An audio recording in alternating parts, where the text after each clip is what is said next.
नमस्कार, मैं गौरी और आप देख रहे हैं इंडिया पब्लिक खबर। बिहार में चुनावी सरगर्मियां तेज है। वोटर लिस्ट पुनरीक्षण के बाद अब फर्जी वोटर आईडी को लेकर बिहार में राजनीति गरमाई हुई है।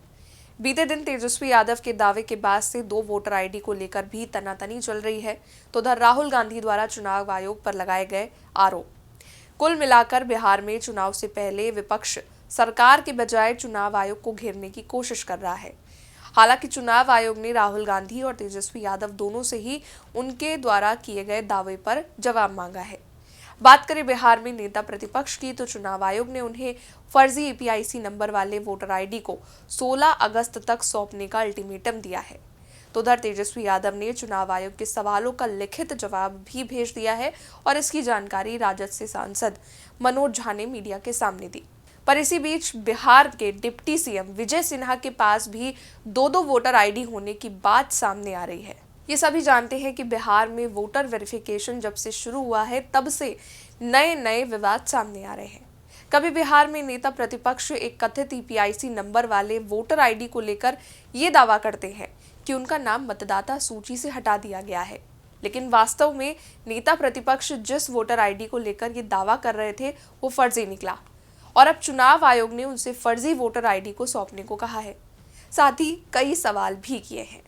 लेकिन इसी बीच एक और खबर सामने आई है जो डिप्टी सीएम से जुड़ी हुई है। दरअसल बिहार के उप मुख्यमंत्री विजय सिन्हा पर कांग्रेस ने सोशल मीडिया पोस्ट के जरिए निशाना साधा है। कांग्रेस का आरोप है कि विजय सिन्हा के पास 2 अलग-अलग ईपीआईसी नंबर हैं और वो 2 विधानसभा क्षेत्रों लखीसराय और बांकीपुर पटना के मतदाता सूची में शामिल हैं। कांग्रेस ने इसे सबसे बड़ा फ्रॉड करार देते हुए चुनाव आयोग से कार्रवाई की मांग की है। कांग्रेस के मुताबिक विजय सिन्हा ने दोनों क्षेत्रों में एसआईआर फॉर्म भरा है। दोनों जगह ड्राफ्ट मतदाता सूची में उनका नाम भी आ चुका है और ये नियमों के खिलाफ है और पारदर्शी चुनाव प्रक्रिया पर सवाल खड़ा करता है। कांग्रेस ने अपनी पोस्ट में कई सारे सवाल करे हैं, जैसे कि क्या विजय सिन्हा पिछले चुनाव में दोनों जगह वोट दे रहे थे? क्या चुनाव आयोग ने उन्हें 2 मताधिकार दिए? नियम तोड़कर 2 जगह से एसआईआर फॉर्म क्यों भरा गया? आयोग ने दोनों जगह से नाम कैसे ड्राफ्ट में डाले और कब होगा इस फ्रॉड पर एफआईआर और कब देंगे इस्तीफा? कांग्रेस ने तंज कसते हुए कहा कि आयोग के नियम क्या सिर्फ दलित, पिछड़े, गरीब और मजदूरों के लिए हैं, भाजपा नेताओं के लिए नहीं। कांग्रेस ने बीजेपी और चुनाव आयोग पर गठजोड़ का आरोप लगाते हुए ये भी कहा कि पूरे देश में भाजपाइयों को दोहरी तिहरी नागरिकता दी जा रही है। पोस्ट में दावा किया गया कि कहीं एक पते पर 80 वोट डल रहे हैं तो कहीं एक व्यक्ति 4 बार वोट दे रहा है।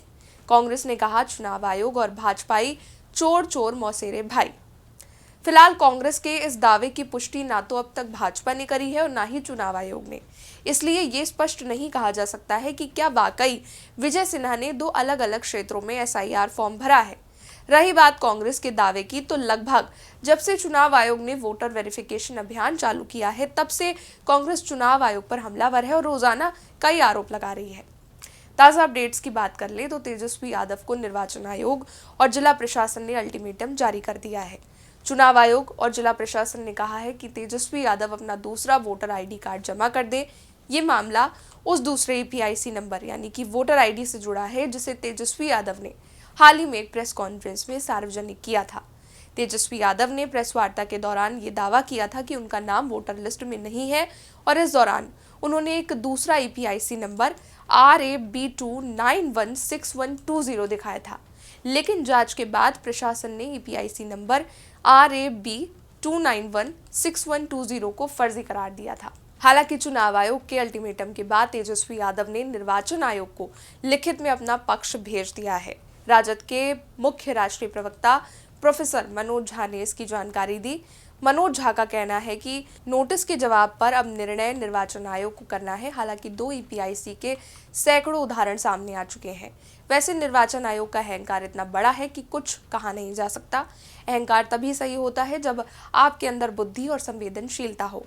निर्वाचन आयोग को अज्ञान और अहंकार से मुक्ति पानी चाहिए। खैर, अब तेजस्वी यादव के फर्जी वोटर आईडी से ज्यादा चर्चा विजय सिन्हा की हो रही है। देखना ये होगा कि क्या कांग्रेस ने जो दावा किया है और तेजस्वी यादव जो आरोप लगा रहे हैं, क्या वो सही है या फिर ये भी एक आरोप प्रत्यारोप की राजनीति का पहलू है। इस पर आपका क्या कहना है, ये कमेंट सेक्शन में बताइएगा। वीडियो को लाइक कीजिएगा, शेयर कीजिएगा, चैनल को सब्सक्राइब कीजिएगा। शुक्रिया।